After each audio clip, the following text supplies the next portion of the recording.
Ndeye Mariam Ndiaye. Mesdames et messieurs, bonjour. Le retrait de la gestion des ordures des mains de l'entente Kadakar au profit de l'UCG continue de susciter des réactions. Dans ce quotidien, nos confrères nous indiquent que l'association des maires du Sénégal s'est mêlée à la danse pour réclamer son bien, à savoir ses ordures. Dans ce quotidien, nos confrères écrivent que l'AMS, dirigée par le maire de Guédiawaye, a tout d'abord salué l'initiative de réorganiser le système de gestion des ordures.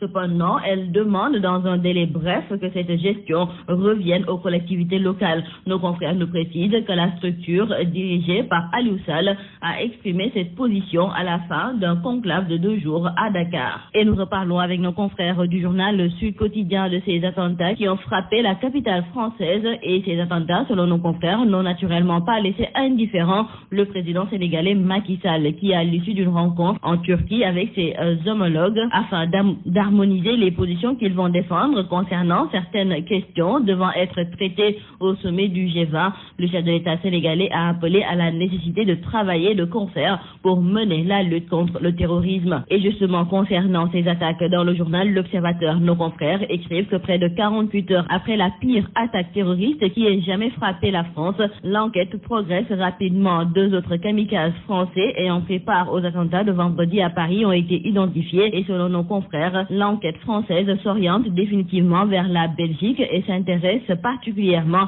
à 3 frères français qui y résideraient. La Belgique serait donc considérée comme la base arrière des djihadistes européens. Toujours concernant ces attentats, nos confrères du journal Rewmi Quotidien trouvent que le chef de l'État Macky Sall doit s'éloigner de François Hollande et limiter ses voyages. Car dans le journal Enquête, nos confrères nous parlent d'un communiqué de Daesh revendiquant les attentats de Paris et qui laisse filtrer une menace claire, à savoir que la France et ceux qui suivent sa voie sachent qu'ils resteront à la tête des cibles de l'État islamique. Et pour nos confrères du journal Enquête, le Sénégal fait partie de ces pays qui suivent la même voie que la France et nos destins aujourd'hui plus qu'hier semblent liés. C'est pourquoi, selon nos confrères du journal Enquête, Dakar doit surveiller ses arrières. Nos confrères du journal Rewmi Quotidien iront même plus loin et déclarent que Dakar est sous la menace des djihadistes. Et retenons avec nos confrères du quotidien Le Soleil qu'une Sénégalaise figure parmi les victimes de ces attentats.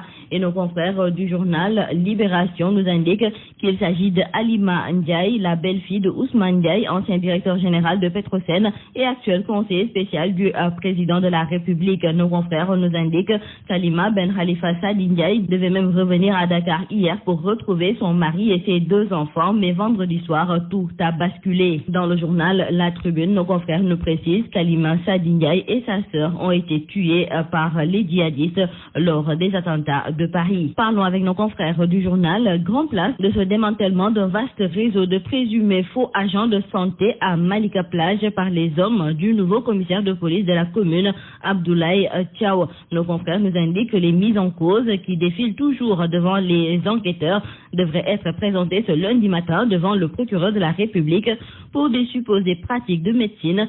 Ils évoluent dans le groupe Afrique Santé qui se trouve être un centre de référence en Afrique dans le traitement et des recherches en médecine naturelle. Et nous terminons par le sport. Sénégal-Madagascar, c'est ce mardi à partir de 19h pour nos confrères du quotidien du sport Stade. Aliou Cissé devra plus bétonner sa défense. Pour nos confrères de jour de sport, le Sénégal, pour espérer gagner ce match, devra presser les Baréas dès le départ. Et nous terminons par la lutte avec nos confrères de Sunu Lamb qui nous annoncent une guerre sans merci entre les 2 promoteurs, Luc Nicolaï et Pape Amadou Fall. Ces 2 promoteurs sont en train de se livrer un duel à distance pour mettre la main sur le lutteur à Modulo de Rock Energy pour le compte de la saison 2015-2016. Et nos confrères de Sunu Lamb se demandent qui aura le dernier mot. Les amateurs seront édifiés d'ici peu.